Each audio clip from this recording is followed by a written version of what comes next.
नमस्कार। Professor SV SS Narayan Raju YouTube channel में आप सबका मैं स्वागत करता हूँ। नागमती वियोग खंड से संबंधित विभिन्न पदों की व्याख्या की इस श्रृंखला में और एक पद की व्याख्या अब मैं करने जा रहा हूँ। नागमती का जो वियोग है बहुत ऐसे मार्मिक वियोग वर्णन कह सकते हैं, क्योंकि जायसी ने वास्तव में मार्मिक ऐसे वर्णन किया है जहां भारतीय परंपरा के अनुसार किया है। क्योंकि भारतीय परंपरा भारत कृषि प्रधान देश है, तो यहाँ की जो मुख्य है खेती बाड़ी की संस्कृति, तो खेती बाड़ी का पूरा काम जिस प्रकार वर्षा ऋतु से आरंभ हो जाती है, इसी प्रकार यहाँ कभी भी 12 मासा वर्णन करने की परंपरा है। इसी 12 मासा वर्णन की परंपरा में नागमती वियोग खंड के विभिन्न पद भी हम देख सकते हैं। आज और एक पद की व्याख्या, पहले पद देखेंगे, इसके साथ साथ उसकी व्याख्या भी देखेंगे। पाट महादेय ही न हारू, समझ जीव चित चेत संबारू, बंवर कंवल संग होई न परावा, संवर नेह मालति पहु आवा, पीव सेवाति सौ जैसे प्रीति, टेक पियासु भांदु जियत थी, धरती जैसे गगन के नेहा, पलट बरई बरका ऋत मेहा, पुनि बसंत ऋत आव नवेली, सो रस सो मधकर सो बेली, जन अस जीव करसी तू नारी, दही तरवरी पुनि उटाही संबारी, दिन 10 जल सूखा का नसा, पुनि सोई सरवर सोई हंसा, मिलही जो बिचुरई साजना, गहि गहि बेंट गहंत, तपनि मृग सिरा जे सही आद्राते पुलहंत। यहाँ इससे संपूर्ण भारतीय परंपरा ही नहीं, विभिन्न ऋतु और ऋतुओं में आने वाले नक्षत्र आदि का भी बहुत विस्तार से जायसी ने वर्णन किया है।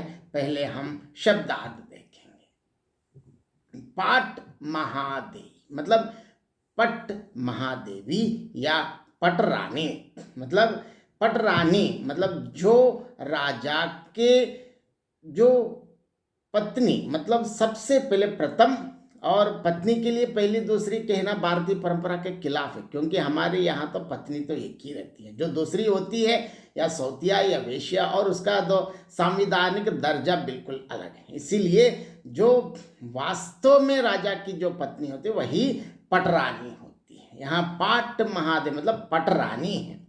परावा मतलब दूसरा, टेको संभाली, तीति मतलब स्थिरता, नशा मतलब नाश या बिगड़ा हुआ है।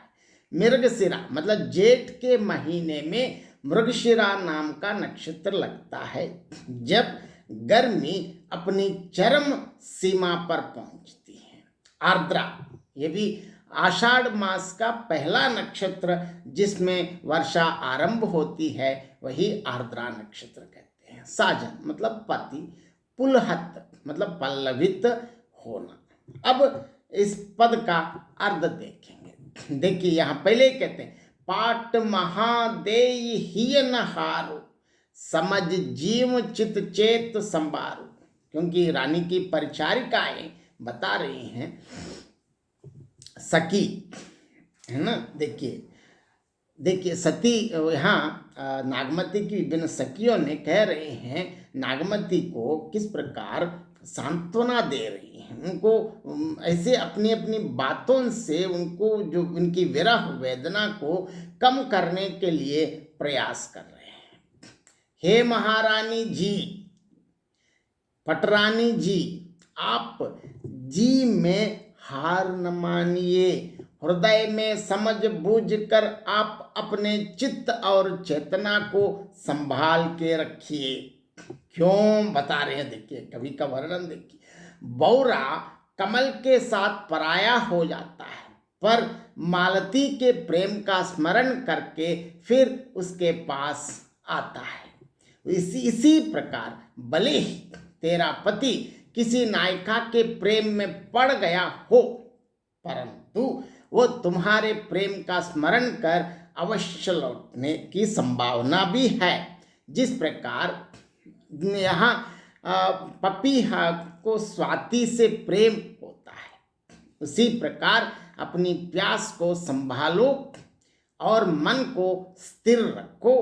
पृथ्वी को आकाश से प्रेम होता है, तभी तो आकाश को गया हुआ जल पलट कर वर्षा ऋतु में उसी में भर जाता है। यहाँ वर्षा ऋतु के ऋतुओं का कैसे वर्णन करते, हे सुंदरी मतलब हे रानी सुनिए। वसंत फिर आएगा, वही बौरा वही रस फिर होगा, अर्थात मिलन के दिन फिर आएंगे और फिर तो सुख भोग करेगी।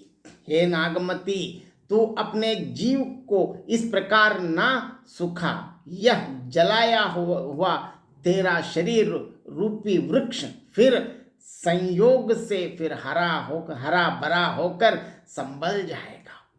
10 दिन जल के सूख जाने से क्या बिगड़ता है।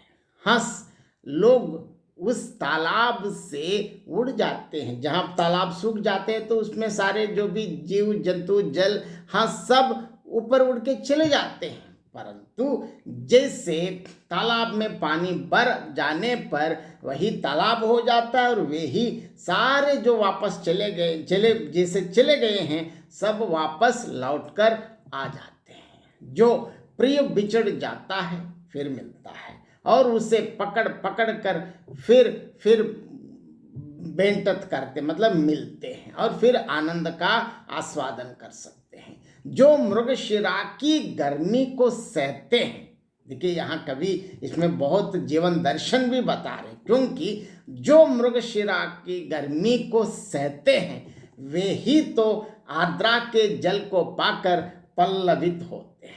बहुत मृगशिरा में बहुत तपतपाती लूह गर्म को जो सह लेता है, उसी को इसके बाद आने वाले आर्द्रा से जो पानी आ जाते हैं उससे पल्लवित होने का भी मौका मिलता है। इसका अर्थ ये है कि इसका तात्पर्य ये है कि यह संसार का नियम ही है। क्यों, क्या नियम है?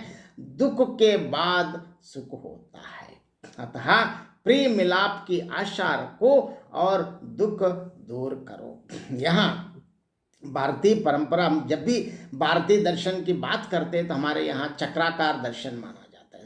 जिस प्रकार जन्म मृत्यु इसमें कब हुआ, लेकिन इसी प्रकार जो दुखों को झेलता है उनको सुख मिलने की भी संभावना है। संभावना क्या है? यह सत्य है।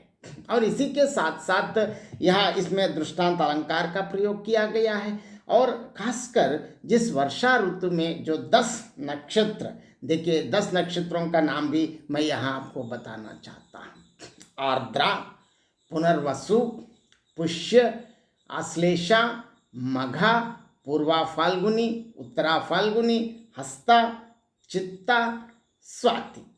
और इसके लिए देखिए यहाँ नक्षत्र ही नहीं, जिस प्रकार आर्द्रा आषाढ़ कृष्ण पक्ष में, पुनर्वसु आषाढ़ शुक्ल पक्ष, पुष्य श्रावण कृष्ण पक्ष, आश्लेष श्रावण शुक्ल पक्ष, मघा भाद्रपद कृष्ण पक्ष, पूर्वा फाल्गुनी भाद्रपद शुक्ल पक्ष, उत्तरा फाल्गुनी आश्विन कृष्ण पक्ष, हस्ता आश्विन शुक्ल पक्ष, और इसी के साथ साथ चित्ता आश्विन शुक्ल पक्ष, स्वाति आश्विन शुक्ल पक्ष। इस प्रकार अलग अलग नक्षत्र इसमें आ जाते हैं। यहाँ कवि का आशय यह है कि वर्षा का आरंभ आर्द्रा से होता है, सब जानते हैं। इससे पूर्व ज्येष्ठ मास का नक्षत्र मृगशिरा होता है, मतलब जिसमें गर्मी अपनी चरम सीमा पर पहुंच जाता है। यहाँ कवि का कहना यह है कि जो मृगशिरा की जो लुहाती